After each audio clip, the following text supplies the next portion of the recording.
Hi all, this is Tess, And this is Brittany. and we're going to be discussing the legal concerns in nursing. So we have a whole bunch of different things we want to discuss with you. I'm going to be talking about all the different types of laws, and Brittany is going to be discussing all the liability and legalities that are involved in it. So let's get started. So types of laws. There are four primary types. We have statutory laws, we have common laws, we have civil laws, and we have criminal laws. So statutory law. These are violations that are criminal offenses and are punishable by fines or imprisonment. What does that mean? So it means that these are laws that are on the books. These are physical laws that you can look up, you can refer back to them. There's two major types. So you have a misdemeanor and you have a felony. A misdemeanor is the kind that's going to be punishable by a fine.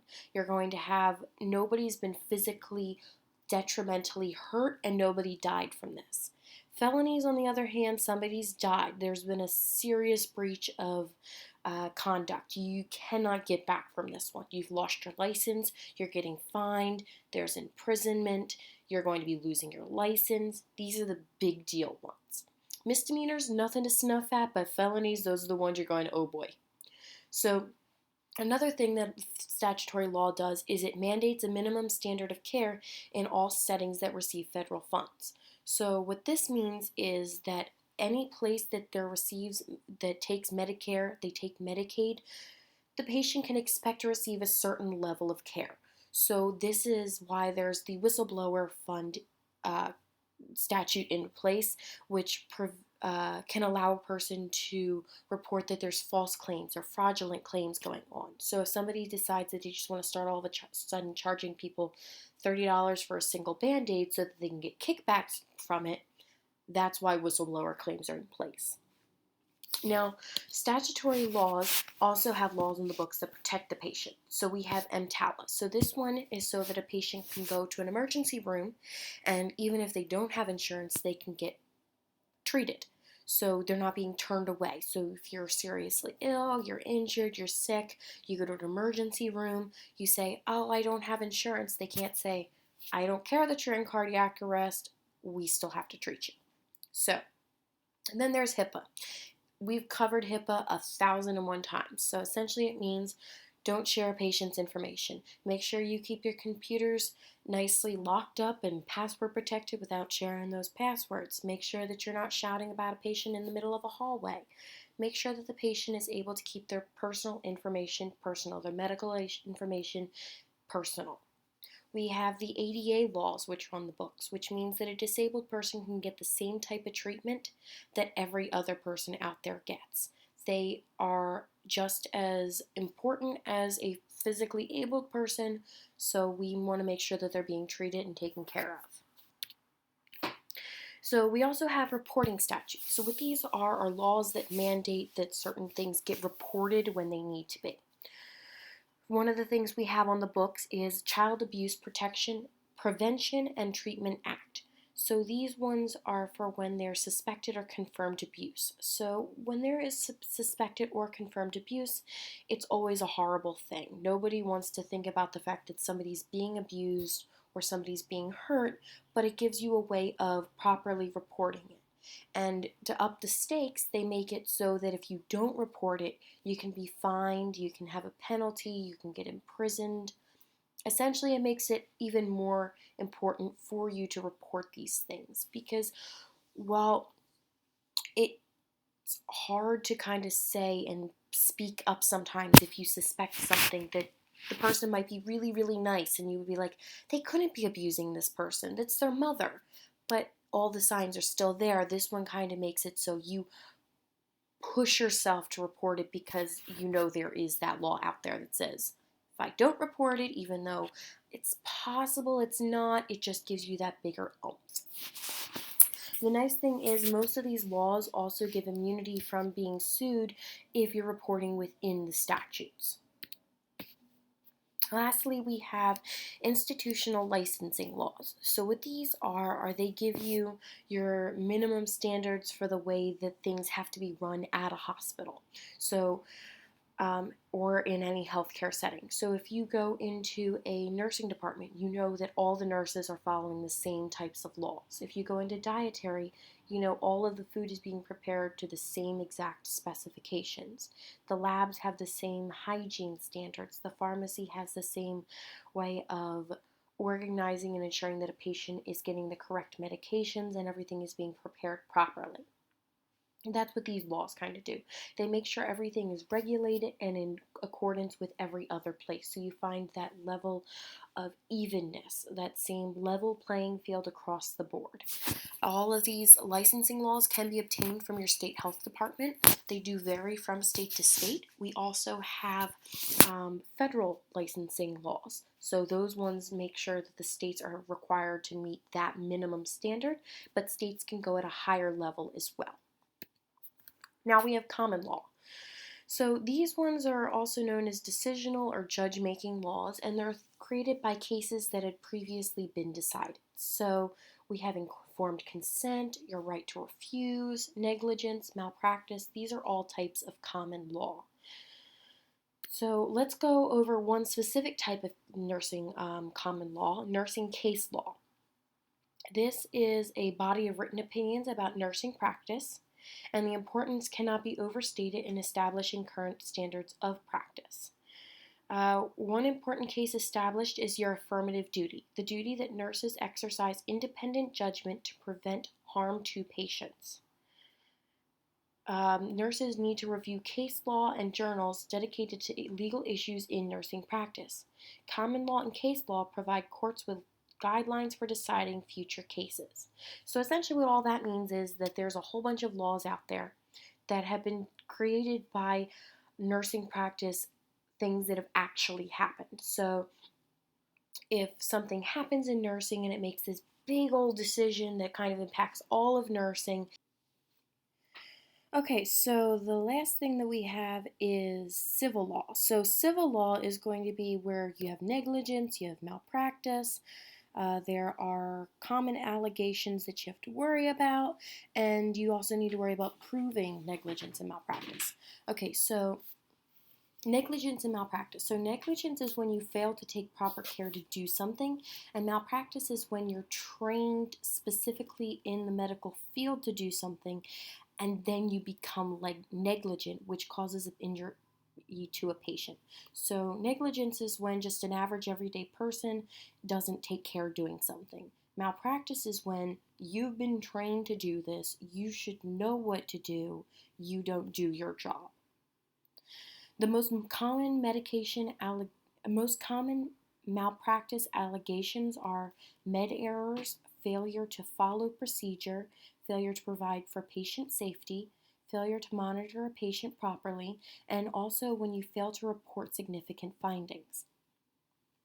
In order to prove these, and specifically there's breaches of duty, watching and seeing that a patient actually suffered actual harm is a great way of proving that there's negligence and malpractice, and also cause and effect connections are available. For example, if a patient suffers a seizure because you didn't give her seizure medication, that's malpractice. We also have the doctrine of res ipsa loquitur. So we have the doctrine of res ipsa loquitur, the thing that speaks for itself. So this is the case where the jury, they know about the topic. They don't need you to explain to them why something happened. For instance, you fall, you hit your head. They don't need to explain that you can get hurt from hitting your head. It just explains itself.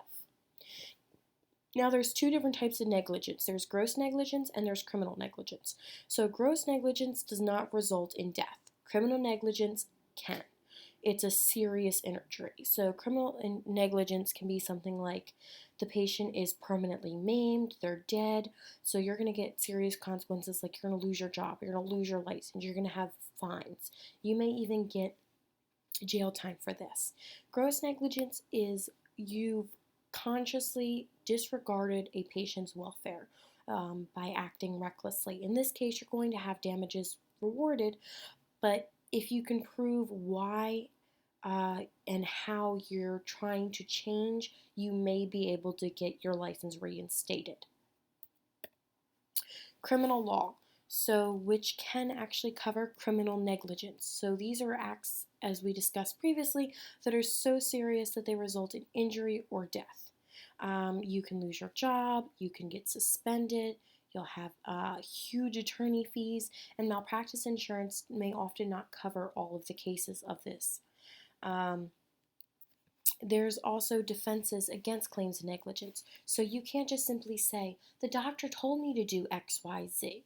For instance, if you see a medication order and it says that you're supposed to give some crazy high amount of a medication, and you just look at it and go, that doesn't look right.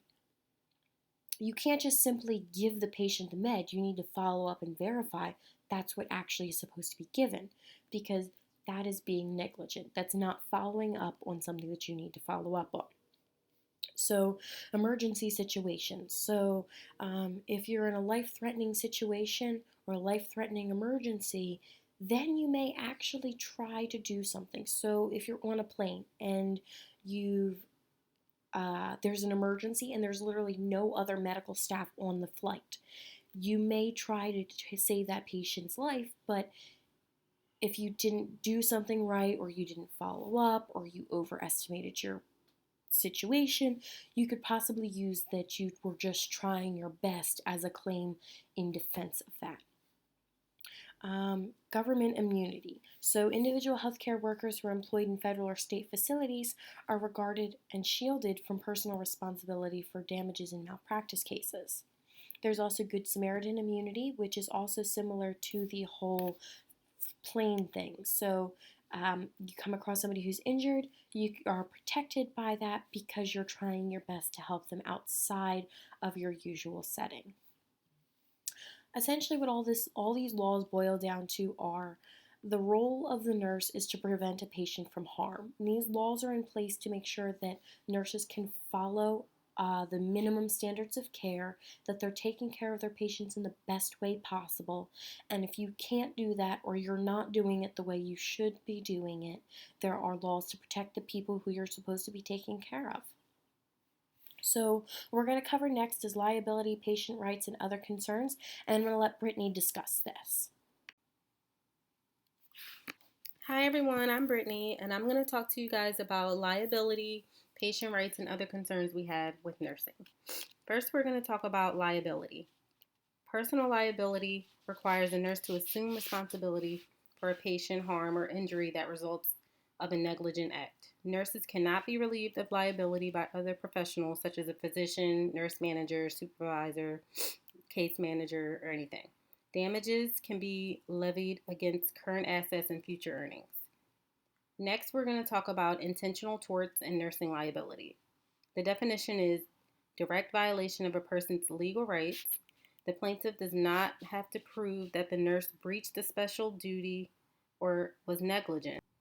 Also, there are consequences to include fines and punitive damages, but may arise to the level of criminal acts, which could go as far. Can't. I'm worse than you. Oh my god. I teach every. Okay, next we're going to talk about intentional torts and nursing liability. The definition of that is direct violation of a person's legal rights. Plaintiff does not have to prove the nurse breached a special duty or was negligent. And consequences include fines and punitive damages, but may arise to the level of criminal acts or lawsuits. Also, assault and battery, defamation of character, false imprisonment like restraints, invasion of privacy, or intentional infliction of emotional distress. Next, we're going to talk about reducing legal liability.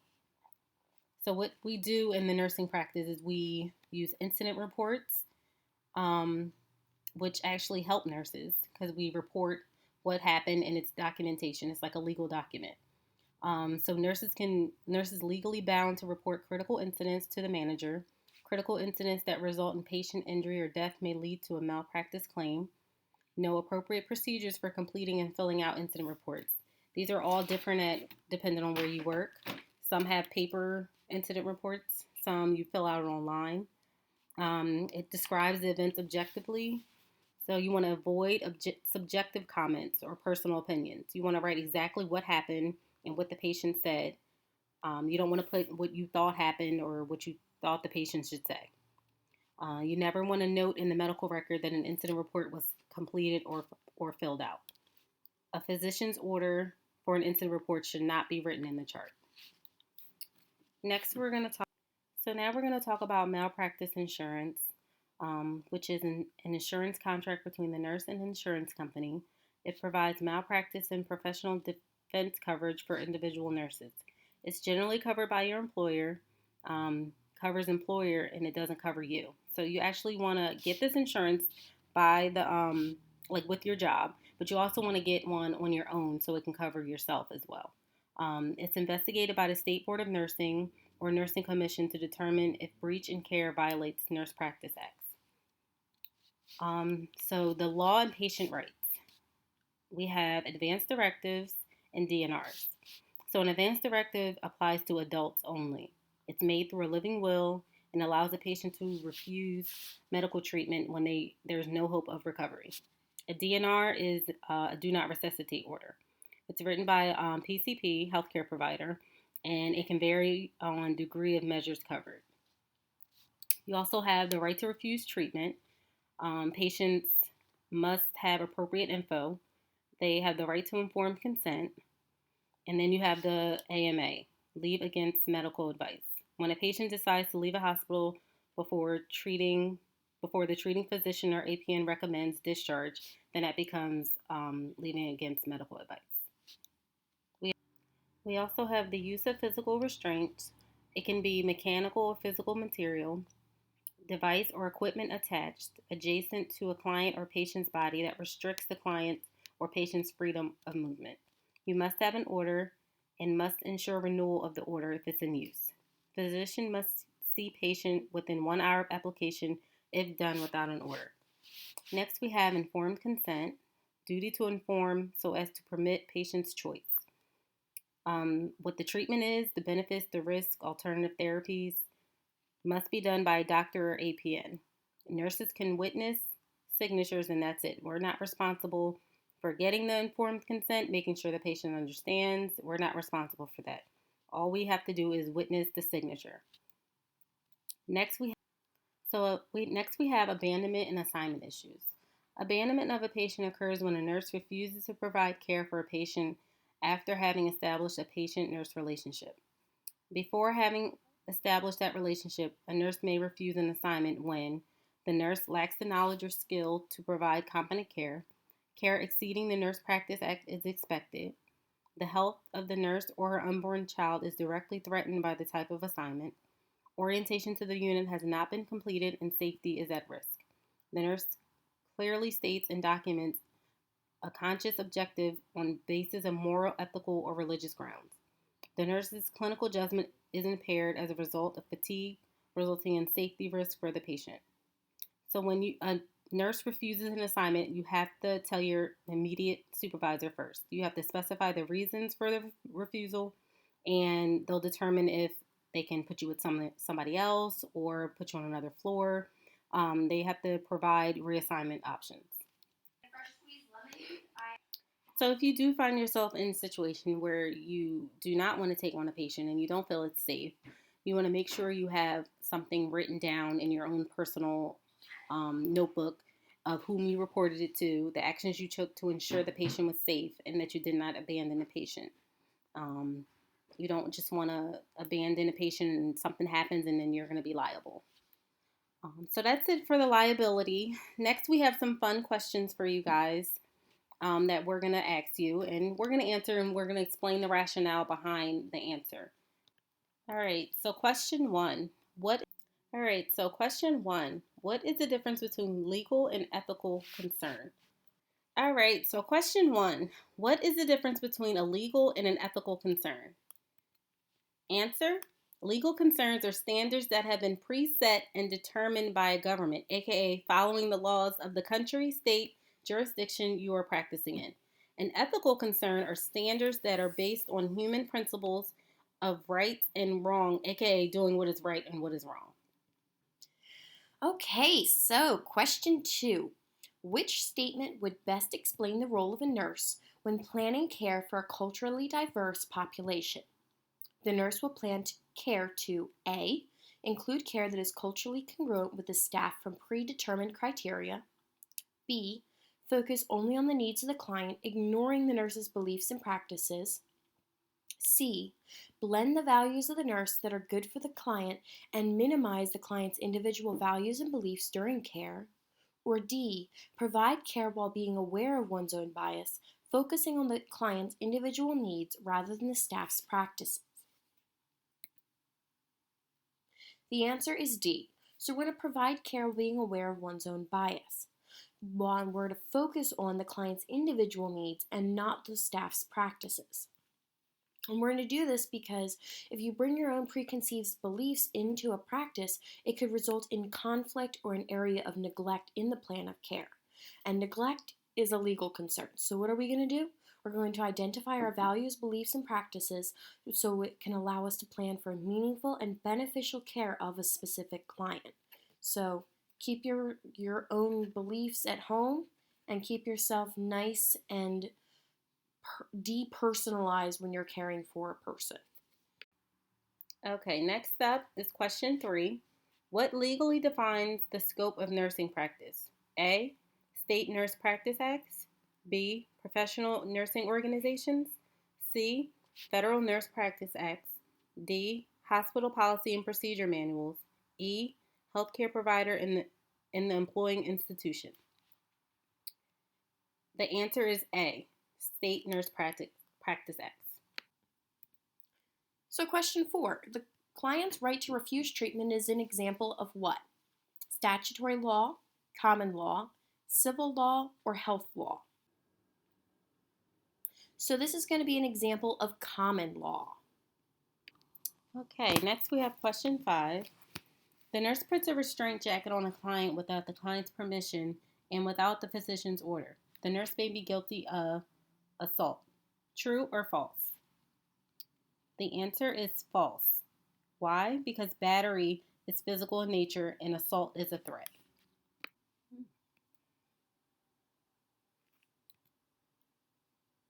The nurse is obligated to follow a physician's order unless the order is a verbal order, the order is ineligible, the order has not been transcribed, or the order is in error, violates hospital policy, or will be detrimental to the client. And our answer here is the very long-winded one. All right, next question. Although the client refused the procedure, the nurse insisted and inserted a nasogastric tube into the patient's right nostril. The administrator of the hospital decides to settle the lawsuit because the nurse is most likely to be found guilty of which of the following? An unintentional tort, assault, invasion of privacy, or battery. The answer is battery. Why? Because battery is the willful touching of a person without permission. Another name for an unintentional tort is malpractice. This situation is an intentional tort because the nurse executed the act on purpose. Okay, so question 8. Obtaining informed consent is the responsibility of who? The physician, the RN manager, the nurse, the CNA. The physician. So the physician is responsible for obtaining informed consent. The only thing a nurse is supposed to do is obtain and witness the signature. She's not supposed to obtain it. She's not supposed to give information. All she's allowed to do is witness the signature. Question 9. Question 9. Following a motor vehicle crash, a nurse stops and offers assistance. Which of the following actions are most appropriate? Select all that apply. The nurse needs to know the Good Samaritan Act for the state. The nurse is not held liable unless there is gross negligence. After assessing the situation, the nurse can leave to obtain help. The nurse can expect compensation for helping. The nurse offers to help but cannot insist on helping. Answer 1, 2, and 5. The rationale is because the nurse is subject to the limitations of the law and should be familiar with Good Samaritan laws in a specific state. Gross negligence will be described by the individual state law. Unless there is another equally or more qualified person present, the nurse needs to stay until the injured person leaves. The nurse should ask someone else to call or go for additional help. The same client's rights apply at the scene of an accident as well as those in the workplace. So, our last question of the night. When a client is confused, left alone with the side rails down, and the bed is in a very high position, the client falls and breaks a hip. What law has been broken? Assault, negligence, civil tort, or battery? This is negligence, so the nurse should have put down the bed into a safer position. She should have ensured that the patient was in a safe way, that he wasn't or she wasn't going to be able to fall and hurt themselves, and that is negligence. So that is the end of our information on all of the legal concerns involving nursing. If you'd like more information, we got most of it from our fundamentals textbook. You can always go on there. Dr. Price also has a lot of wonderful resources and explanations in her PowerPoint. And if you want, you can also reach out to us for clarification on anything. I hope you all have a wonderful night. Stay safe, stay healthy, and stay home.